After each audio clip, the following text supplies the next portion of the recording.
വരുന്ന നിയമസഭാ തെരഞ്ഞെടുപ്പിൽ എങ്ങനെയെങ്കിലും അധികാരത്തിലെത്താൻ വേണ്ടി മുസ്ലിം ലീഗ് കൃത്യമായി ആ രാഷ്ട്രീയത്തെ രൂപപ്പെടുത്തിക്കൊണ്ട് വന്നപ്പോഴാണ് കോൺഗ്രസ് രാഹുൽ മാങ്കൂട്ടത്തിന്റെ പ്രശ്നം, അങ്ങനെ പല വിഷയങ്ങളിൽ NSSന്റെ പ്രശ്നം, SNDPയുടെ പ്രശ്നം, വിവിധ പ്രശ്നങ്ങളിൽ വീണിരിക്കുകയാണ്. പക്ഷെ ഇക്കാര്യങ്ങളിലെല്ലാം മുസ്ലിം ലീഗ് മൗനം പാലിക്കുകയാണ്. എന്താ, മുസ്ലിം ലീഗിന് തന്നെ ബോധ്യമായോ ഇനി ഒരു അധികാര കസേരയ്ക്ക് തിരിച്ചു വരില്ലെന്ന്? അല്ല, ഈ മാങ്കൂട്ടം പ്രശ്നം മാത്രമല്ല, കോൺഗ്രസ് അങ്ങ് താഴോട്ട് പൊയ്ക്കൊണ്ടിരിക്കുകയാണ്. ദേശീയ തലത്തിലും പിന്നെ കേരളത്തിൽ പല കാരണങ്ങളാൽ, കാരണം ഒരു ശക്തമായ ഒരു പ്രതിപക്ഷമാകാനൊന്നും കോൺഗ്രസ്സിന് കഴിയുന്നില്ല. പിടിപ്പുകേടിൻ്റെ അങ്ങേയറ്റത്തിലേക്ക് പോവുകയാണ്. ലീഗ് ഇപ്പോൾ ഒരു നിശബ്ദതയാണ് കുറേ നാളായിട്ട്. ലീഗിൻ്റെ നിശബ്ദത പെട്ടെന്ന് നമുക്ക് മനസ്സിലാക്കാം. വെള്ളാപ്പള്ളിയെ പേടിച്ചിട്ടാണ്. അങ്ങനെയും പറയാം. ഈ ലീഗ് ആവശ്യമില്ലാത്ത കാര്യങ്ങളിൽ ഒന്നും കയറി ഇടപെടത്തില്ല. ഈ പ്രസ്താവന, പ്രസ്താവന യുദ്ധമൊന്നും അവർക്കില്ല. അവർ ഒരു കേഡർ പാർട്ടിയാണ്. പിന്നെ ഇടയ്ക്ക് നമ്മൾ അവരെ കാണുന്നത്, ഈ മുസ്ലിം ലീഗിനകത്തുള്ള ഒരു കുഴപ്പമെന്ന് പറഞ്ഞാൽ മുസ്ലിം എന്നുള്ള പേര് അതിനകത്ത് കിടക്കുന്നതുകൊണ്ട് അതിനെ അല്പം തീവ്രമായിട്ടാണ് ചിലർ കാണുന്നത്. പക്ഷെ തീവ്ര സ്വഭാവമുള്ളവരുമായിട്ടുള്ള കൂട്ടുകെട്ടുണ്ട്.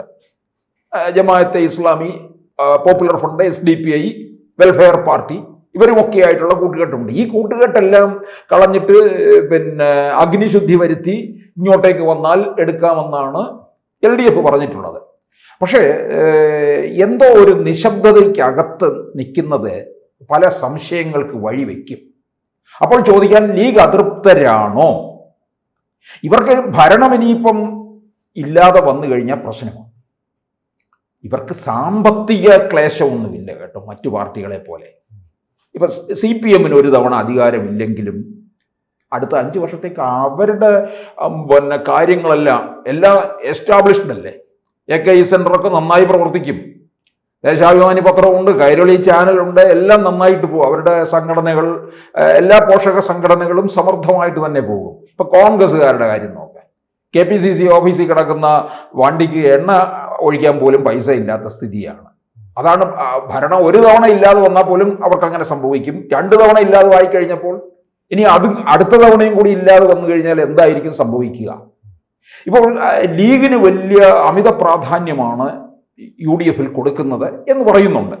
അത് ആർക്കും അറിയാവുന്നതാണ്, ശരിയാണ്. ഹൈക്കമാൻഡ് അധികാരത്തിൽ വന്നാൽ തന്നെ അത്തരം ഒരു മലപ്പുറം കേന്ദ്രീകരിച്ച് ഭരണം നടത്തുമെന്നൊരു ആശങ്ക പലർക്കുമുണ്ട്. അതാണല്ലോ വെള്ളാപ്പള്ളി തുറന്നു പറഞ്ഞത്. അതെ, ഇപ്പം ഇവർ പറയുന്നത്, ലീഗ് പറയുന്നത് മലപ്പുറത്ത് അവർക്ക്, മലബാർ മേഖലയിൽ അവർക്ക് നല്ല ഹോൾഡുണ്ട്. പക്ഷേ തെക്കൻ കേരളത്തിലോട്ടൊന്നും വേണ്ട തരത്തിൽ മുസ്ലിം ഉള്ള പ്രദേശമുണ്ട്. ആ വേണ്ട തരത്തിൽ കോൺഗ്രസ് പരിഗണന കൊടുക്കുന്നില്ല എന്ന് പറയുന്നുണ്ട്. പ്രത്യേകിച്ച് തെക്കൻ കേരളത്തിലോട്ട് വരുമ്പോൾ കൊല്ലം മുസ്ലിം പോപ്പുലേഷനുള്ള ഒരു ഇടമാണ്. അവിടെ പോലും ഈ തദ്ദേശ തെരഞ്ഞെടുപ്പുമായി ബന്ധപ്പെട്ടുള്ള മീറ്റിങ്ങുകളും കാര്യങ്ങളും ഒക്കെ നടക്കുമ്പോൾ മുസ്ലിം ലീഗിന് അർഹമായ പ്രാതിനിധ്യം കൊടുത്ത് അവരെ വിളിക്കുന്നില്ല എന്ന് പരാതിയുണ്ട്. അങ്ങനെ വരുമ്പോൾ ആ പ്രദേശങ്ങളിലുള്ള മുസ്ലിം വിഭാഗത്തിലുള്ളവർ ഒരുപക്ഷെ PDPയിലോ SDPIയിലേക്കോ പോകാൻ സാധ്യതയുണ്ട് എന്നാണ് പറയുന്നത്. മുസ്ലിം ലീഗ് പറയുന്നത് മലപ്പുറവും അതുപോലെ അതിന് ചുറ്റിയുള്ള കോഴിക്കോട് അങ്ങനെയുള്ള പരിസരങ്ങളിലൊക്കെ ഞങ്ങൾക്കുള്ള സീറ്റ് ഞങ്ങൾ നോക്കിക്കൊള്ളാം, നിങ്ങൾ ഇങ്ങോട്ടേക്കുള്ള കാര്യങ്ങൾ മാത്രം നോക്കിയാൽ മതി, ഞങ്ങളുടെ സീറ്റ് സേഫായിട്ട് ഞങ്ങൾ നിയമസഭയിൽ എത്തിക്കാം, ബാക്കിയുള്ളിടങ്ങളിൽ നിങ്ങൾ പ്രവർത്തിക്കുക. ഇപ്പൊ കോൺഗ്രസ് ലീഗ് ചെയ്യാൻ പോകുന്നത് ഇങ്ങനൊരു വർത്തമാനമുണ്ട്, ലീഗ് ചിലപ്പോൾ സീറ്റ് കൂടുതൽ ചോദിക്കുമെന്നാണ് പറയുന്നത്. അല്ല, അത് അടൂർ പ്രകാശ് തന്നെ മുൻപ് പറഞ്ഞിരുന്നു, അങ്ങനെ ചോദിക്കുന്നതിൽ തെറ്റില്ല. അത് സൂചന തന്നിരിക്കുകയാണ്. കാരണം ലീഗിന് കൊടുക്കുന്നത് അത്രയും അവരെങ്ങനെയെങ്കിലും മുഴുവൻ അല്ലെങ്കിലും നല്ല ഒരു പങ്കും അവർ നിയമസഭയിൽ എത്തിച്ചു കൊടുക്കും. അപ്പോൾ അവരെ അങ്ങനെ വരുമ്പോൾ എനിക്കൊരു സംശയം വരും, 2026 ഭരണം കിട്ടുന്നില്ല എന്ന് വിചാരിക്കും UDF. പ്രതിപക്ഷ നേതാവ് ചിലപ്പോൾ കുഞ്ഞാലിക്കുട്ടിയാകും. കാരണം കോൺഗ്രസിനേക്കാൾ സീറ്റ് കൂടുതൽ മുസ്ലിം ലീഗിന് കിട്ടും. കുഞ്ഞാലിക്കുട്ടി പ്രതിപക്ഷ നേതാവായിട്ടിരിക്കും. ജയിച്ചാലോ കുഞ്ഞാലിക്കുട്ടി ഉപമുഖ്യമന്ത്രിയായിട്ടും ഇരിക്കുമെന്നുള്ളതാണ്. അപ്പോൾ അതാണ് ഇവർ പറയുന്നത്, ഞങ്ങൾ ലീഗിൻ്റെ സീറ്റ് അവർ വളരെ ഭംഗിയായിട്ട്, ലീഗിൻ്റെ സീറ്റിലൊന്നും CPMന് കയറി അങ്ങനെ പെട്ടെന്നൊന്നും കൊത്തി പറിക്കാൻ പറ്റത്തില്ല. അത് അപൂർവമായിട്ടൊക്കെ മാത്രമേ ലീഗിൻ്റെ സീറ്റിലോട്ട് പിന്നെ കവർന്നെടുത്തിട്ടുള്ളൂ. ഇനി ഇത്തവണ ഒരിക്കലും ഉണ്ടാകത്തില്ല. കാരണം ലീഗ് അത്രയും അടിത്തറ നല്ല കെട്ടുറപ്പുള്ളതാണ്, അവർക്ക് ഭദ്രമാണ്. അതൊരു കേഡർ സ്വഭാവവും ഉണ്ടെന്നുള്ളതാണ്. പിന്നെ അവർക്കൊരു മുസ്ലിം ലീഗിനെ നമ്മൾ അങ്ങനെ പെട്ടെന്ന് വർഗീയ സംഘടന പാർട്ടി എന്നൊന്നും പറയത്തില്ല. അവർക്ക് മതേതര സ്വഭാവവുമുണ്ട്. ഇപ്പം CH മുഹമ്മദ് കോയ കേരളത്തിൻ്റെ മുഖ്യമന്ത്രിയായിരുന്ന ആളാണ്. മുഹമ്മദ് കോയ മുഖ്യമന്ത്രിയായത് വെറും 59 ദിവസം മാത്രമേ ഉള്ളൂ. CHന്റെ കാലത്താണ് കോഴിക്കോട് സർവകലാശാല രൂപം കൊള്ളുന്നത്. ശ്രീകൃഷ്ണ ജയന്തിക്ക് പൊതു അവധി വന്നത് ആരാ കാരണക്കാരൻ? CH മുഹമ്മദ് കോയ. പിന്നെ കോൺഗ്രസിനകത്തും മുസ്ലിം വിഭാഗത്തിലുള്ള നേതാക്കന്മാരൊക്കെ ഉണ്ടായിരുന്നല്ലോ. തലേക്കുന്നിൽ ബഷീർ, പിന്നെ ആര്യാടൻ മുഹമ്മദ്, ഇങ്ങനെ പോവുകയാണ്. ഇപ്പൊ വന്നിട്ട് ഷാഫി പറമ്പില്, സിദ്ദിഖ് ഒക്കെയുണ്ട്. അവർക്ക് എപ്പോഴും ഒരു അർഹമായ ഒരു പ്രാതിനിധ്യവും പ്രാധാന്യവും ഒക്കെ കൊടുക്കാറുണ്ട്. അപ്പോൾ മുസ്ലിം ലീഗ് എന്തുകൊണ്ടാണ് ഈ തെക്കൻ കേരളത്തിൽ മുസ്ലിം ലീഗിന് വലിയ പ്രാധാന്യം വേണമെന്ന് പറയുന്നതെന്ന് ചോദിച്ചാൽ, ഭരണം എങ്ങനെയെങ്കിലും പിടിച്ചെടുക്കുക എന്നുള്ളതാണ് അവർ ആഗ്രഹിക്കുന്നത്. വേറെ പ്രശ്നമൊന്നുമില്ല ലീഗിനെ സംബന്ധിച്ചിടത്തോളം. അടുത്ത തവണ ഭരണം കിട്ടിയില്ലെങ്കിൽ ലീഗ് പതുക്കെ അങ്ങോട്ട് ചൂട് മാറിയാൽ പോരെ, LDFിലോട്ട് പോയാൽ മതി. അവർ തയ്യാറാവും. കാരണം LDFിന് എന്തായാലും പ്രതീക്ഷിക്കുന്ന തരത്തിലുള്ള സീറ്റ് കിട്ടത്തില്ല.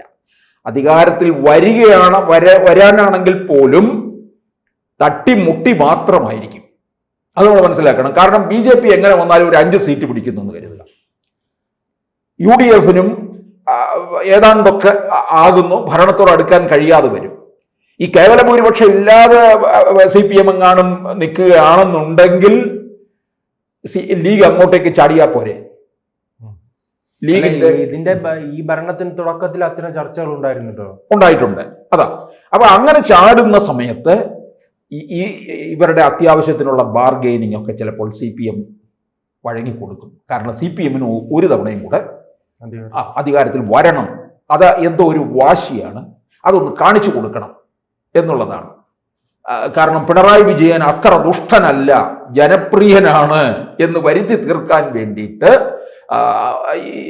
ലീഗുമായിട്ട് ചിലപ്പോൾ കീഴ്വഴക്കത്തിനൊക്കെ തയ്യാറാകും. അതിൻ്റെ ഒരു ഭാഗമായിട്ടാണ് ഈ RSPയെയും ഇടത് സ്വഭാവമുള്ള ഈ RSPയെയും ഇപ്പുറത്തേക്ക് കൊണ്ടുവരാൻ ഒരു ശ്രമം നടത്തി. അത് പൂർണ്ണമായിട്ടും വിട്ടിട്ടില്ല. ഷിബു ബേബി ജോണിന് NK പ്രേമേന്ദ്രൻ എന്തായാലും വരില്ല. കാരണം പ്രേമേന്ദ്രനും പിണറായി വിജയനും മുഖത്തോട് മുഖം നോക്കത്തില്ല. പ്രേമേന്ദ്രന് എന്തായാലും പാർലമെന്റേറിയൻ എന്നുള്ള രീതിയിൽ വേറൊരു മേൽവിലാസത്തിൽ നിൽക്കുകയാണ്. ഷിബു ബേബി ജോൺ ഒരുപക്ഷെ അത് സാഹചര്യം, അധികാരത്തിൽ വരണം, ഒരു മന്ത്രിസ്ഥാനം ഉള്ളതാണ്. 2011 ഉമ്മൻചാണ്ടി മന്ത്രിസഭയിൽ ഉണ്ടായിരുന്ന ആളാണ്, തൊഴിൽ വകുപ്പ്. അപ്പോൾ ഇവിടെ ഈ ലീഗ് മലബാറിൽ കാര്യങ്ങൾ ഒറ്റയ്ക്ക് നോക്കുമ്പോൾ ഇങ്ങോട്ടേക്ക് ഇവർ നോക്കി കാര്യങ്ങൾ മുമ്പോട്ട് കൊണ്ടുപോകാൻ കഴിയണം എന്നുള്ളതാണ്. പിന്നെ ഇവരെത്ര അതൃപ്തരായി പോകുന്നതിൻ്റെ കാര്യങ്ങളെല്ലാം കൃത്യമായി ഹൈക്കമാൻഡിനെ ധരിപ്പിക്കുന്നുണ്ടല്ലോ. ഹൈക്കമാൻഡ് ലീഗ് പറയുന്ന കാര്യങ്ങളെല്ലാം മുഖവിലയ്ക്കെടുക്കും. സാദിഖ് അലി തങ്ങൾ അല്ലെ, സാദിഖ് അലി തങ്ങളുടെ ഒരു ഫോൺ അങ്ങോട്ട് ചെന്ന് കഴിഞ്ഞാൽ സോണിയാഗാന്ധി, പിന്നെ രാഹുൽ ഗാന്ധിയും പ്രിയങ്ക ഗാന്ധിയും വിജയിക്കണമെങ്കിൽ തങ്ങൾ അവര് വേണം. അപ്പൊ ഇവിടുന്ന് ഒരു ഫോൺ അങ്ങോട്ട് ചെന്നാൽ പിന്നെ രാഹുൽ ഗാന്ധിയോ പ്രിയങ്ക ഗാന്ധിയോ എന്നാലും ചാടി എഴുന്നേറ്റ് നിന്ന് സംസാരിക്കത്തുള്ളൂ. കാരണം അത്രയ്ക്ക് വിധേയത്വം പാണക്കാട്ടേക്ക് കാണിക്കുന്നുണ്ട്. അപ്പോൾ തീർച്ചയായിട്ടും ഇവർക്ക് ആധിപത്യം ഉണ്ടെന്നുള്ളതാണ്. പക്ഷെ ഇനി ലീഗ് ഇപ്പുറത്തേക്ക് പോയി കഴിഞ്ഞാൽ UDFിന്റെ സ്ഥിതി എന്താകും? അത് നമ്മൾ മനസ്സിലാക്കണം. UDF തീർന്നില്ലേ? കോൺഗ്രസിന്റെ നിലനിൽപ്പ് പോയി. കോൺഗ്രസ് എങ്ങനെയാണ് ഇപ്പം നിൽക്കുന്നതെന്ന് ചോദിച്ചാൽ മലബാർ മേഖലയിൽ ഒരു സീറ്റ് പോലും ലഭിക്കില്ല. കോൺഗ്രസ് എങ്ങനെയാണ് ഇപ്പം നിൽക്കുന്നതെന്ന് ചോദിച്ചാൽ മുസ്ലിം ലീഗ് എന്ന ആ ബേസ്മെന്റിലാണ് നിൽക്കുന്നത്, ആ പില്ലറിലാണ് നിൽക്കുന്നത്. അല്ലെങ്കിൽ പോകും, തകർന്നടിഞ്ഞു പോകും. ഞാൻ ചോദിച്ചോട്ടെ, മുസ്ലിം ലീഗ് അങ്ങ് പോയി, മുസ്ലിം ലീഗ് LDFിലേക്ക് വന്നു കഴിഞ്ഞാൽ ഘടകകക്ഷിയിൽ 1-ാം സ്ഥാനം തന്നെയാണ്. ഇപ്പൊ CPI ഇരിക്കുന്ന സ്ഥാനം പോകും. CPIക്ക് ബിനോയ് വിശ്വത്തിന് മാനത്ത് നോക്കിയിരിക്കാം. മുമ്പ് ജോസ് കെ മാണി ഇപ്പുറത്തേക്ക് വരാൻ തുടങ്ങിയപ്പോൾ കാനം എതിർത്തതാ. പക്ഷെ എന്തായാലും സ്ഥാനം പോയില്ല. അപ്പോൾ ലീഗ് വന്ന അതല്ല സ്ഥിതി. കാരണം ലീഗിന് സീറ്റ് വളരെ കൂടുതലാണ്. അപ്പോൾ UDFിന്റെ സ്ഥിതി എന്താകും എന്നുള്ളത് നോക്കാം. UDFിനകത്ത് വേറെ ഘടകകക്ഷികളുണ്ട്. ആരൊക്കെ? ജോസഫ് വിഭാഗം, അവർക്കിപ്പോൾ 2 സീറ്റേ ഉള്ളൂ. PJ ജോസഫ് ഇനിയിപ്പോൾ മത്സര രംഗത്തേക്കൊന്നും വരില്ല, അദ്ദേഹം മാറി നിൽക്കും പാർട്ടിയുടെ ചെയർമാൻ എന്നുള്ള രീതിയിൽ. പിന്നെ ഉള്ളത് എല്ലാം ഒറ്റയാൾ പട്ടാളമാണ്. കേരള കോൺഗ്രസ് ജേക്കബ്, പിന്നെ കാപ്പന്, അത് ഒരാളാണ്. പിന്നെ RMP. അത് കെ രമയ്ക്ക് പിന്നെ എവിടെ നിന്ന് അല്ല എന്നും പിന്നെ വടകര ജയിക്കാവുന്ന ഒരിടമായിട്ട് നിൽക്കുകയാണ്. ഇപ്പൊ നമ്മൾ ഇപ്പുറത്ത് ഗണേഷ് കുമാറിന്റെ കാര്യം പറയുന്ന പോലെ.